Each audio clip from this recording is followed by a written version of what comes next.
Hi, welcome back to my channel. ನನ್ನ ಗಂಡ ಪ್ರತಿದಿನ ಅವನ ಗೆಳೆಯನನ್ನ ಕರ್ಕೊಂಡು ಬರ್ತಿದ್ದಾನೆ. ಇಂದು ಮಧ್ಯರಾತ್ರಿ ಎಚ್ಚರವಾದಾಗ ಪಕ್ಕದ ರೂಮಿನಲ್ಲಿ ಅವನ ಗೆಳೆಯ ಮಲಗಿದ್ದಾನೆ. ಅಲ್ಲಿ ತುಂಬಾ ಶಬ್ದ ಬರ್ತಿತ್ತು. ನಾನು ಹೋಗಿ ಆ ರೂಮಲ್ಲಿ ನೋಡಿದಾಗ ಬೆಚ್ಚಿಬಿದ್ದೆ. ಅಲ್ಲಿ ನನ್ನ ನಾದಿನಿ ಮತ್ತೆ ನನ್ನ ಗಂಡನ ಗೆಳೆಯ ಇಬ್ಬರು ಸರಸವಾಡ್ತಾ ಇದ್ದೆ. ಮುಂದೆ ಏನಾಯ್ತು ತಿಳ್ಕೋಬೇಕು ಅಂತಂದ್ರೆ ಕಥೆನ ಪೂರ್ತಿಯಾಗಿ ಕೇಳಿಸ್ಕೊಡಿ, ಎಲ್ಲಿ ಮಾಡಬೇಡಿ. ಕತೆ ತುಂಬಾನೇ ಚೆನ್ನಾಗಿದೆ. ನನ್ನ ಹೆಸರು ಪಲ್ಲವಿ. ಒಂದು ಪ್ರತಿಷ್ಠಿತ ಕಂಪನಿಯಲ್ಲಿ ಕೆಲಸಕ್ಕೆ ಹೋಗ್ತಾ ಇದ್ದೀನಿ. ಕೈ ತುಂಬಾ ಸಂಬಳ ಬರುತ್ತೆ. ಅಪ್ಪ ಅಮ್ಮ ಹಳ್ಳಿನಲ್ಲಿದ್ದಾರೆ. ಕಾಲೇಜಿಗೆ ಸೇರಿದಾಗ ಸಿಟಿಗೆ ಬಂದ್ಬಿಟ್ಟೆ. ಹಳ್ಳಿನಲ್ಲಿ ನನ್ನಷ್ಟು ಯಾರೂ ಓದಿಲ್ಲ. ಆದ್ರಿಂದ ಪ್ರತಿಯೊಬ್ಬರು ನನ್ನ ಮೇಲೆ ಹೊಟ್ಟೆ ಹುರಿಪಟ್ಟು ಅಪ್ಪ ಅಮ್ಮನ ತಲೆಯಲ್ಲಿ ತುಂಬಿದ್ರು. ಮದುವೆ ಮಾಡಿ ಕಳಿಸ್ಬಿಡು, ಸಿಟಿಗೆ ಹೋದ್ರೆ ಅವಳು ನನ್ನ ಕೈಗೆ ಸಿಗೋದಿಲ್ಲ, ಮನೆ ಮಾನ ಮರ್ಯಾದಿನ ತೆಗಿತಾಳೆ ಅಂತ. ಆದ್ರೆ ಅಪ್ಪ ಸುಮ್ಮನಾದೆ. ಅಮ್ಮ ಪ್ರತಿದಿನ ಜಗಳ ಮಾಡ್ತಿದ್ಲು ನನಗೆ ಫೋನ್ ಮಾಡಿ. ದಿನಗಳು ಕಳೆದಂತೆ ಅಮ್ಮಂಗೆ ಫೋನ್ ಮಾಡೋದನ್ನೇ ನಾನು ಬಿಟ್ಬಿಟ್ಟೆ. ಮೊದಲು ಬೇಸರ ಆದ್ರೂ ಈಗ ಸಮಾಧಾನ ಆಗಿದೆ. ಯಾಕಂದ್ರೆ ನನ್ನ ಗುರಿನ ನಾನು ತಲುಪಿದ್ದೀನಿ. ನಮ್ಮ ಸಂಬಂಧಿಕರಲ್ಲಿ ಊರಲ್ಲಿ ಯಾರಿಗೂ ಕೂಡ ನನ್ನಷ್ಟು ಸಂಬಳ ಬರೋದಿಲ್ಲ. ತಿಂಗಳಿಗೆ 1,70,000 ಸಂಬಳ ಬರುತ್ತೆ. ಈ ವಿಷಯನ ತಿಳಿದ ಅಪ್ಪ ಅಮ್ಮ ನನಗ ತುಂಬಾ ಪ್ರೀತಿಯಿಂದ ನೋಡ್ಕೊಂಡ್ರು. ಅಮ್ಮ ತಾನು ಮಾಡಿದ ತಪ್ಪಿಗೆ ಕ್ಷಮೆ ಕೇಳಿದ್ಲು. ಆಗನಿಸ್ತು ನಮ್ಮ ಗುರಿಯನ್ನ ನಾವು ತಲುಪಬೇಕಾದಾಗ ಅಕ್ಕ ಪಕ್ಕ ತುಂಬಾ ಜನರು ನಮ್ಮನ್ನ ಹಿಂದೆ ಎಳೆಯೋದಕ್ಕೆ ಪ್ರಯತ್ನಿಸ್ತಾರೆ. ಆದ್ರೆ ನಾವು ಅವುಗಳಿಗೆ ಕಿವಿ ಕೊಡದೆ ಮುಂದೆ ಸಾಕ್ತಾ ಹೋದ್ರೆ ನಮ್ಮ ಗುರಿಯನ್ನ ನಾವು ಸಾಧಿಸ್ತೀವಿ. ಅಮ್ಮ ಹೇಳಿದ್ಲು, ನೀನು ಯಾರನ್ನ ಮದುವೆ ಆದ್ರೂ ಕೂಡ ನಮಗೆ ಒಪ್ಪಿಗೆ. ತಾಯಿ ಇಷ್ಟೊಂದು ಓದಿದ್ಯ, ಇಷ್ಟೊಂದು ಬುದ್ಧಿವಂತೆ, ನಿನಗೆ ಸರಿ ಹೊಂದೋ ಹುಡುಗನನ್ನ ಹುಡುಕೋ ಶಕ್ತಿ ನನ್ನಲ್ಲಿಲ್ಲ ಅಂತ ಹೇಳಿದ್ರು. ನೀನು ಯಾರನ್ನೇ ಹಾರಿಸ್ಕೊಂಡ್ರು ಸರಿಯಾಗಿ ಯೋಚಿಸಿ ಹಾರಿಸ್ಕೊಳ್ತೀಯ ಅಂತ ಅಪ್ಪ ಕೂಡ ಹೇಳಿದ್ರು. ನನಗೆ ಮದುವೆ ಯಾಕೆ, ನಿನಗೆ ಚೆನ್ನಾಗಿ ಮನೆ ಕಟ್ಟಿಸ್ಬೇಕು, ತಂಗಿ ತಮ್ಮನ ವಿದ್ಯಾಭ್ಯಾಸದ ಜವಾಬ್ದಾರಿ ನನ್ನ ತಲೆ ಮೇಲಿದೆ ಅಂತ ಅಮ್ಮನಿಗೆ ಹೇಳಿ ಸುಮ್ಮನೆ ನಕ್ಕಿದ್ದೆ. ಮನಸ್ಸಲ್ಲಿ ನನಗೂ ಕೂಡ ಮದುವೆ, ಸಂಗಾತಿ, ಮಕ್ಕಳು ಇವುಗಳ ಬಗ್ಗೆ ಆಸಕ್ತಿ ಜಾಸ್ತಿನೇ ಇತ್ತು. ದಿನಗಳು ಕಳೆದಂತೆ ಕಂಪನಿಯಲ್ಲಿ ನನಗೆ ಸೀನಿಯರ್ ಪೋಸ್ಟ್ನ ಕೊಟ್ಟರು. ನನ್ನ ಐಡಿಯಾಗಳು ತುಂಬ ಪ್ರಾಜೆಕ್ಟ್ಗಳಲ್ಲಿ ಚೆನ್ನಾಗಿ ವರ್ಕೌಟ್ ಆಗಿದ್ದರಿಂದ ಎಲ್ಲರೂ ನನಗೆ ರೆಸ್ಪೆಕ್ಟ್ ಕೊಡ್ತಿದ್ರು. ಇವುಗಳ ಮಧ್ಯೆ ನನಗೆ ರೆಸ್ಪೆಕ್ಟ್ ಕೊಡ್ತಿದ್ದಾರೆ. ಇವುಗಳ ಮಧ್ಯೆ ನನ್ನ ಆಫೀಸ್ಗೆ ತುಂಬ ಜನರು ಕೆಲಸಕ್ಕೆ ಸೇರ್ಕೊಂಡ್ರು. ಅವರಲ್ಲಿ ಕಿರಣ್ ಒಬ್ಬ. ಕಿರಣ್ ಅವನನ್ನ ನೋಡಿದ ಕ್ಷಣ ನನ್ನ ಮನಸ್ಸು ಜೋರಾಗಿ ಹೊಡ್ಕೊಳ್ಳೋದಕ್ಕೆ ಶುರು ಮಾಡಿದ್ದು. ಇವನು ನನ್ನ ಕಾಲೇಜ್ನ ಕ್ರಶ್, ನನ್ನ ಪ್ರೇಮ, ಮೊದಲ ಪ್ರೇಮ. ಅವನಿಗೆ ನಾನು ಒಳ್ಳೆ ಪೋಸ್ಟ್ನ ಕೊಟ್ಟೆ. ಸಂಬಳ ಕೂಡ ಸ್ವಲ್ಪ ಜಾಸ್ತಿ ಬರೋ ರೀತಿ. ಈಗಾಗಲೇ ಅವನು ಬೇರೆ ಕಂಪ್ನಿನಲ್ಲಿ ಕೆಲಸ ಮಾಡಿದ್ದ. ನಾನು ಅವನಿಗೆ ಹೇಳಿದೆ, ಜಾಸ್ತಿ ಮರ್ಯಾದೆ ಕೊಡ್ಬೇಡ, ನಾನು ನಿನಗಿಂತ ಜೂನಿಯರ್, ಓದಲ್ಲಿ ಆದ್ರೆ ಕೆಲಸದಲ್ಲಿ ಸೀನಿಯರ್ ಅಲ್ವಾ. ಈ ಕಂಪನಿ ಅರ್ಧ ನಿನ್ನಿಂದಾನೇ ಉದ್ಧಾರ ಆಗಿದೆ ಅಂತ ಪೇಪರಲ್ಲಿ ಓದಿದ್ದೆ. ನಿನ್ನ ಜೊತೆ ಕೆಲಸ ಮಾಡೋದು ನನ್ನ ಅದೃಷ್ಟ ಅಂತ ಹೇಳ್ದ. ನಂತರ PGಗೆ ನನ್ನನ್ನ ಡ್ರಾಪ್ ಮಾಡೋದು, ಎಲ್ಲ ಕೆಲಸನ ಅಚ್ಚುಕಟ್ಟಾಗಿ ಮಾಡ್ತಿದ್ದ. ಒಂದಿನ ಅವನು ಬಂದಿಲ್ಲ ಅಂದ್ರು ನನ್ನ ಕಣ್ಣುಗಳು ಅವನನ್ನೇ ಹುಡುಕ್ತಿತ್ತು. ನಾನು ತುಂಬಾ ಖುಷಿಯಿಂದ ಇರ್ತಿದ್ದೆ. ಅವನ ಜೊತೆ ಇರುವಷ್ಟು ಸಮಯ ನನಗೀಗಾಗಲೇ ಅರ್ಥ ಆಗಿತ್ತು.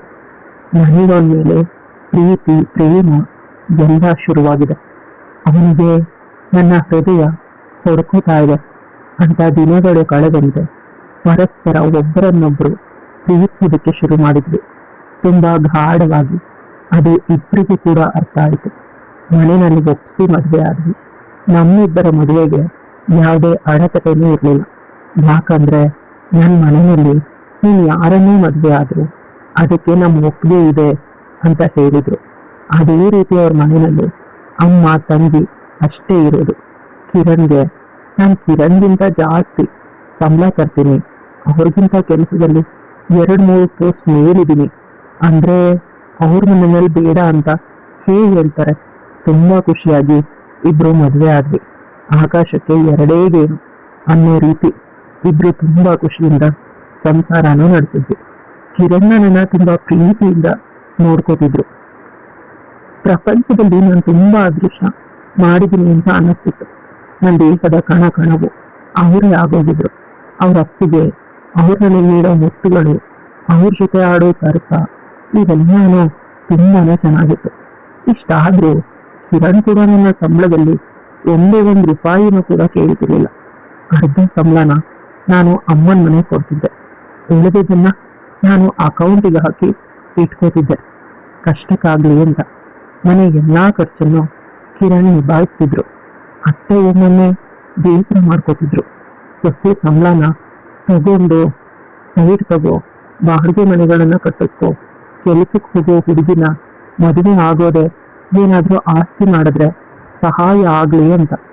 ಅದಕ್ಕೆ ಕಿರಣ್, ನಾನೇ ದುಡಿತೀನಿ ಅಮ್ಮ, ನನಗೆ ನೆಕ್ಸ್ಟ್ ಮಂತ್ ಪ್ರಮೋಷನ್ ಆಗುತ್ತೆ, ನನ್ನಲ್ಲೂ ಆ ಕೆಪಬಿಲಿಟಿ ಇದೆ, ಅವಳನ್ನ ನಾನು ಮದುವೆ ಆಗಿರೋದು ಪ್ರೀತಿಸಿ, ಅವಳಿಗಾಗಿ, ಅವಳ ಸಂಬಳಕ್ಕಲ್ಲ. ಈ ವಿಷಯವನ್ನ ಪದೇ ಪದೇ ಮಾತಾಡಿದ್ರೆ ನೀನು ಊರಿಗೆ ಹೊರಟೋಗು, ಅಜ್ಜಿ ತಾತನ ಮನೆಯಲ್ಲಿನೇ ಇರು, ತಂಗಿನ ನಾನು ಓದಿಸ್ತೀನಿ ಅಂತ ಹೇಳ್ತಿದ್ರು. ಇದೇ ಕೊನೆ. ಅತ್ತೆ ಸುಮ್ಮನಾದ್ರು. ನನ್ನಾದ್ಮೆ ತುಂಬಾ ಸೈಲೆಂಟ್, ಮಾತಾಡಿದ್ರೆ ಮಾತ್ರ ಮಾತಾಡ್ತಾಳೆ.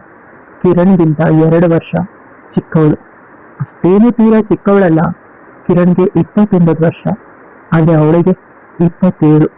ಮದುವೆ ಬಗ್ಗೆ ಯೋಚಿಸೋಣ ಅಂದ್ರೆ ಕಿರಣ್, ಇನ್ನೂ ಸ್ವಲ್ಪ ದಿನ ಬೇಡ, ಅವಳೇನೋ ಡಾಕ್ಟ್ರೇಟ್ ಮಾಡ್ತಿದ್ದಾಳೆ, ಅದು ಕಂಪ್ಲೀಟ್ ಆಗ್ಲಿ ಅಂತ ಹೇಳ್ತಿದ್ರು. ಅವಳ ಬಳಿ ಎಷ್ಟೇ ಕ್ಲೋಸ್ ಆದ್ರೂ ಅಷ್ಟೇ, ಅವಳು ಎಷ್ಟು ಬೇಕೋ ಅಷ್ಟು ಮಾತ್ರನೇ ಮಾತಾಡೋದು. ಊಟ ಆಯ್ತಾ ಅಂದ್ರೆ ಆಯ್ತು ಅತ್ತಿಗೆ, ಚೆನ್ನಾಗಿದೀಯಾ ಅಂದ್ರೆ ಚೆನ್ನಾಗಿದ್ದೀನಿ ಅದಕ್ಕೆ, ಕೇಳಿದ ಪ್ರಶ್ನೆಗೆ ಉತ್ತರ ಎಷ್ಟು ಬೇಕೋ ಅಷ್ಟು ಮಾತ್ರ ಕೊಡ್ತಾಳೆ. ನನಗೊಮ್ಮೊಮ್ಮೆ ಬೇಸರ ಆಗ್ತಿತ್ತು. ಅವ್ರ ಊರಲ್ಲಿ ಹಬ್ಬ ಇದೆ ಅಂತ ಹೋದ್ಲು. ನಮ್ಮನ್ನ ಕರೆದ್ಲು, ಕಿರಣ್ ಹಬ್ಬದ ದಿನ ಬರ್ತೀನಿ, ಇನ್ನು ಹಬ್ಬ 1 ವಾರ ಇದೆ ಅಲ್ವಾ ಅಂತ ಹೇಳ್ದ. ನನ್ನ ಹೆಂಡತಿನ ಹೀಗೆ ಕರ್ಕೊಂಡು ಹೋಗಿ ಹಾಗೆ ಬರ್ತೀನಿ ಅಂತ ಊರಲ್ಲಿ ತುಂಬಾ ದೃಷ್ಟಿ ಮಾಡ್ತಾರೆ. ಹೊಟ್ಟೆ ಊರಿ ಜನ. ನಂಗಿಷ್ಟ ಇಲ್ಲ, ನಿನಗಾಗಿ ಬರ್ತೀನಿ ಅಂತ ಹೇಳ್ದೆ. ಅತ್ತೆ ಚೆನ್ನಾಗಿ ತನ್ನ ಮಗನ್ನ ಬೈಕೊಂಡು ಹೋದ್ರು. ಮಗಳನ್ನ ಕರೆದ್ರೆ ಅವಳು ನನಗೆ ಎಕ್ಸಾಮ್ ಇದೆ, ಪ್ರಾಜೆಕ್ಟ್ ವರ್ಕ್ ಇದೆ ಅಂತ ಹೇಳಿದ್ಲು. ನನ್ನ ಕಡೆ ತಿರುಗಿ ಕೂಡ ನೋಡ್ಲಿಲ್ಲ. ಯಾಕಂದ್ರೆ ಕಿರಣ್ ಹೇಳಿದ್ಮೇಲೆ ನನ್ನ ಹತ್ರ ಕೂಡ ಅದೇ ಆಗಿರತ್ತೆ. ಬೇಸರ ಆಯ್ತು. ನನಗೆ ಸ್ವಲ್ಪ ನಾನು ನೆಮ್ಮದಿಯಾಗಿ ನಿದ್ರೆ ಮಾಡಿದೆ. ರಾತ್ರಿ ಅತ್ತೆ ಇಲ್ಲ. ಅತ್ತೆ ಇದ್ರೆ ಬೆಳಗ್ಗೆ ಬೇಗ ಎದ್ದೇಳಬೇಕು. ಏನಾದ್ರೂ ಕಿರಿಕಿರಿ ಮಾಡ್ತಾನೆ ಇರ್ತಾರೆ. ಹೋಟೆಲಿಂದ ಅಂತ ಹೇಳಿದ್ರು. ನನಗೆ ಸ್ವಲ್ಪ ಲೇಟ್ ಆಗಿದ್ದೆ. ರಾತ್ರಿ ಪೂರ್ತಿ ತುಂಬಾ ರೊಮ್ಯಾಂಟಿಕ್ ಆಗಿತ್ತು. ತುಂಬಾ ದಿನಗಳಾಗಿತ್ತು ಈ ರೀತಿ ಇಬ್ರು ಸೇರಿ. ಯಾವಾಗಲೂ ಟೆನ್ಷನ್, ಮನೆ ಟೆನ್ಷನ್, ಇದೇ ರೀತಿ ಆಗೋಗಿತ್ತು. ಕೆಲಸಕ್ಕೂ ಕೂಡ ಇಬ್ರು ಒಟ್ಟಿಗೆ ಹೋದ್ವಿ. ಸಂಜೆ ನಾನು ಬೇಗ ಮನೆಗೆ ಬಂದೆ. ಕಿರಣ್ ಯಾವುದೇ ಕೆಲಸ ಇದೆ ಅಂತ ಲೇಟ್ ಆಗಿ ಬಂದ್ರು. ಬರೋರು ಅವ್ರ ಜೊತೆ ಒಂದು ಮನುಷ್ಯನನ್ನ ಕರ್ಕೊಂಡ್ ಬಂದ್ರು. ನೋಡೋದಕ್ಕೆ ಆವರೇಜ್ ಆಗಿದ್ದ, ಒಳ್ಳೆ ಒಂಥರಾನೇ ಕಾಣಿಸ್ತಾನೆ. ಯಾರು ಅಂತ ಕೇಳಿದ್ರೆ ನನ್ ಗೆಳೆಯ 1 ವಾರ ಇಲ್ಲೇ ಇರ್ತಾನೆ ಅಂತ ಹೇಳಿದ್ರು. ಅವ್ರು ಹಾಗೆ ಹೇಳಿದ್ಮೇಲೆ ನಾನು ಏನೂ ಮಾತಾಡ್ಲಿಲ್ಲ, ಸುಮ್ಮನೆ ಆದೆ. ಆ ಮನುಷ್ಯ ಬೆಳಗ್ಗೆ ನಾನು ಹೇಳೋದಕ್ಕಿಂತ ಮುಂಚೆ ಎದ್ದು ಹೋಗ್ತಿದ್ದ. ನಾನು ಮಲಗದ ಮೇಲೆ ಬರ್ತಿದ್ದ. ಒಮ್ಮೊಮ್ಮೆ ಕಿರಣ್, ಇನ್ನು ಕೆಲವೊಮ್ಮೆ ನನ್ನ ನಾದ್ನಿ ಬಾಗ್ಲು ತೆಗಿತಿದ್ಲು. ಇದೇ ರೀತಿ ಆಗ್ತಿತ್ತು. 4-5 ದಿನಗಳು ಕಳೆದ್ಮೇಲೆ ನನಗೂ ಆ ಮನುಷ್ಯನ ಮೇಲೆ ಸಾಫ್ಟ್ ಕಾರ್ನರ್ ಬರೋದಕ್ಕೆ ಶುರುವಾಯಿತು. ಸ್ವಲ್ಪ ಕೂಡ ತೊಂದರೆ ಮಾಡ್ತಿಲ್ಲ. ಬೇರೆಯವ್ರ ಮನೆ ಅಂತ ತನ್ನ ಮಿತಿನ ಅರ್ಥ ಮಾಡ್ಕೊಂಡಿದ್ದಾನೆ. ನಾವೆಲ್ಲ ಅವನಿಗೆ ಮುಜುಗರ ಮಾಡಬಾರ್ದು ಅಂತ ಅನ್ಕೊಂಡೆ. ಆ ರಾತ್ರಿ ನನಗೆ ಹೆಲ್ತ್ ಪ್ರಾಬ್ಲಮ್ ಇದ್ದಿದ್ರಿಂದ ಸರಿಯಾಗಿ ನಿದ್ದೆನೇ ಬಂದಿಲ್ಲ. ಪದೇ ಪದೇ ಎಚ್ಚರ ಆಗ್ತಿತ್ತು. ಈಗ ಎಚ್ಚರವಾದಾಗ ನನಗೆ ಪಕ್ಕದ ರೂಮಿನಿಂದ ಯಾರೋ ಮಾತನಾಡೋ ಶಬ್ದ ತುಂಬಾ ಕ್ಲಿಯರ್ ಆಗಿ ಕೇಳಿಸ್ತಿದೆ. ಅದನ್ನ ನೋಡೋದಕ್ಕೆ ಹೊರಗೆ ಬಂದೆ. ಪಕ್ಕದ ರೂಮ್ ನನ್ನ ಆದ್ಮೇಲೆ. ಆ ರೂಮಲ್ಲಿ ಯಾವಾಗ್ಲೂ ಶಬ್ದ ಬರೋದೇ ಇಲ್ಲ. ಇಂದು ಶಬ್ದ ಬರ್ತಿದೆ. ಭಯ ಆಯ್ತು. ಮಾತೇ ಆಡೋದಿಲ್ಲ ಅವಳು. 7 ರೂಮಿಂದ ಯಾರು ಮಾತಾಡ್ತಿದ್ದಾರೆ ಅಂತ ಬಾಗಿಲು ತೆಗೆಯೋದಕ್ಕೆ ಪ್ರಯತ್ನಿಸಿದ್ರೆ ಬಾಗಿಲು ಡೋರನ್ನ ಲಾಕ್ ಮಾಡಿದ್ದಾರೆ. ಒಳಗಡೆಯಿಂದ ಇನ್ನೂ ಭಯ ಆಯಿತು. ಕಿಟಕಿಗೆ ಸ್ವಲ್ಪನೇ ತೆಗೆದು ಇನ್ನು ಜಾಸ್ತಿ ತೆಗೆಯೋದಕ್ಕೆ ಪ್ರಯತ್ನಿಸಿದ್ರು ಕೂಡ ಆಗಲಿಲ್ಲ. ಆ ತೂತಿಂದ ನೋಡಿ ಬೆಚ್ಚಿಬಿದ್ದೆ. ಅವರಿಬ್ರು ಆಟ ಆಡ್ತಿದ್ದಾರೆ. ನನ್ನ ಆಜ್ಞೆ ಮತ್ತೆ ನಮ್ಮ ಮನೆಗೆ ಬಂದಿದ್ದ ನನ್ನ ಗಂಡನ ಗೆಳೆಯ ಇಬ್ಬರು ಹಸಿದಿರೋ ಪ್ರಾಣಿಗಳ ರೀತಿ ಬಿದ್ದು ಬೇಟೆ ಆಡ್ತಿದ್ದಾರೆ. ಅಲ್ಲೇ ಕೆಳಗೆ ಕುಸಿದು ಕುಳಿತೆ.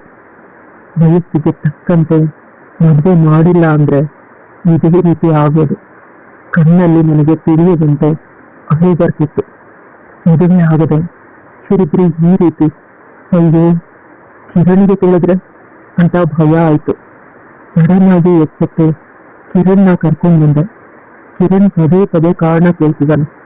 ಅವರಿಬ್ರು ವಿಷಯ ಕೇಳಿ ಕಿಟಕಿಯಿಂದ ತೋರಿಸೋದಕ್ಕೆ ಪ್ರಯತ್ನಿಸಿದ್ರೆ ಕಿರಣ್ ಅಸಡ್ಡೆ ತೋರಿಸಿದ್ರು.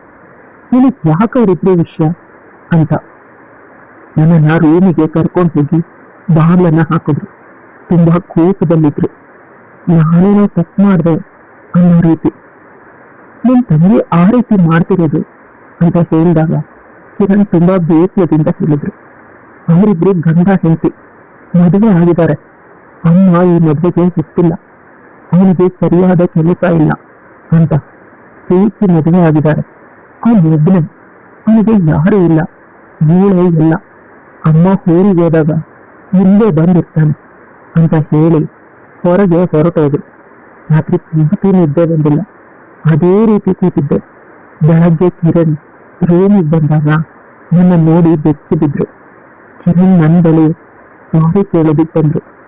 ನಾನು ಅವನಿಗೆ ನನ್ನ ಆಫೀಸಲ್ಲಿ ಒಂದು ಕೆಲಸ ಕೊಡ್ತೀನಿ, ನನ್ನ ಕೈ ಕೆಳಗಡೆ ಪರವಾಗಿಲ್ವಾ ಅಂತ ಕೇಳಿದೆ.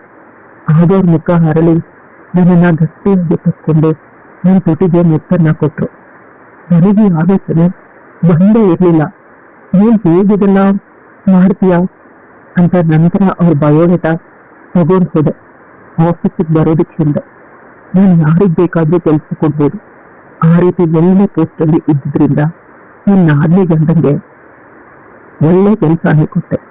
ಇದರಿಂದ ಕಿರಣ್ ಮತ್ತೆ ನನ್ನ ಆದ್ಮಿ ನನ್ನನ್ನು ತುಂಬಾ ಇಷ್ಟಪಟ್ರು. ಅವ್ರ ಪಾಲಿನ ದೇವತೆ ಅಂತ ಹೇಳಿದ್ರು. ಯಾವಾಗ್ಲೂ ನನ್ನನ್ನ ಯಾವ ಕೆಲಸನೂ ಒಪ್ಪದೇ ಇದ್ದವನು ಇಂದು ನಾನು ಕೊಟ್ಟ ಕೆಲಸನ ಅಚ್ಚುಕಟ್ಟಾಗಿ ಮಾಡ್ತಿದ್ದಾನೆ. ಮನೆಯಲ್ಲಿ ಎಲ್ಲರೂ ನೆಮ್ಮದಿಯಾಗಿದ್ದೀವಿ. ಅಷ್ಟ್ರಲ್ಲಿ ನೆನಪಾಯ್ತು, ಊರ್ ಜಾತ್ರೆ ಇದೆ, ಹೋಗ್ಬೇಕು ಅಂತ. ಜಾತ್ರೆಗೆ ಹೋದಾಗ ಅತ್ತೆಗೆ ಎಲ್ಲಾ ವಿಷಯನ ತಿಳಿಸ್ದೆ. ಅಳಿಯ ಅಂತ ಅವನನ್ನ ಒಪ್ಕೊಂಡ್ರು. ಜಾತ್ರೆ ಆದ 2 ದಿನಕ್ಕೆ ಅಲ್ಲಿ ರಿಸೆಪ್ಷನ್ ಇಟ್ವಿ. ಮದುವೆನ ದೇವಸ್ಥಾನದಲ್ಲಿ ಮಾಡಿದ್ವಿ. ರಿಸೆಪ್ಷನ್ ಅಳಿಯಲ್ಲಿ ಅಂತ ಹೇಳಿದಾಗ ಎಲ್ಲರೂ ಖುಷಿ ಪಟ್ರು. ನನ್ನ ಗಂಡ, ನಾನು ಮತ್ತೆ ಅವಳ ಗಂಡ ನನಗೆ ವಿಧೇಯರಾದ್ರು. ಪ್ರೀತಿಯಿಂದ ಕೃತಜ್ಞತೆ ಅರ್ಪಿಸಿದ್ರು. ನಮ್ಮ ಪಾಲಿನ ದೇವತೆ ನೀನು ನನಗೆ ಅಂತ ಮೂವರು ಹೇಳಿದ್ರು. ರಿಸೆಪ್ಷನ್ ತುಂಬಾ ಗ್ರ್ಯಾಂಡ್ ಆಗಿ ಮಾಡಿದೆ. ನನ್ನ ಪ್ರೀತಿಯ ನಾದ್ನಿ ಅಲ್ವಾ, ಅದಕ್ಕಾಗಿ ಎಲ್ಲರೂ ಖುಷಿ ಪಟ್ರು, ನೆಮ್ಮದಿ ಆಗಿದ್ರು. ನನ್ನ ನಾದ್ನಿ ಮತ್ತೆ ಅವಳ ಗಂಡ ಧೈರ್ಯವಾಗಿ ನಾವಿಬ್ರು ಗಂಡ ಹೆಂಡತಿ ಅಂತ ಬದುಕಬಹುದು. ಅವರಿಬ್ರು ಖುಷಿನ ನೋಡಿ ನಾನು ಮತ್ತೆ ನನ್ನ ಗಂಡ ನೆಮ್ಮದಿಯಾಗಿದ್ವಿ. ನನ್ನ ಗಂಡ ಮೊದ್ಲಿಗಿಂತ ಹೆಚ್ಚಾಗಿ ನನ್ನನ್ನ ಪ್ರೀತಿಸ್ತಾನೆ, ಗೌರವಿಸ್ತಾನೆ. ನನ್ನ ಬಾಳಿನ ದೇವತೆ ನಾನು. ಈಗ ಕತೆ ಇಲ್ಲಿಗೆ ಮುಗಿಯುತ್ತೆ. ಕತೆ ಇಷ್ಟ ಆಗಿದೆ ಲೈಕ್, ಶೇರ್, ಕಮೆಂಟ್ ಮಾಡೋದನ್ನ ಮರಿಬೇಡಿ. ಇಂತಹ ಇನ್ನಷ್ಟು ಇಂಟ್ರೆಸ್ಟಿಂಗ್ ಕಥೆಗಳಿಗಾಗಿ ನನ್ನ ಚಾನಲ್ನ ಸಬ್ಸ್ಕ್ರೈಬ್ ಮಾಡ್ಕೊಳ್ಳಿ.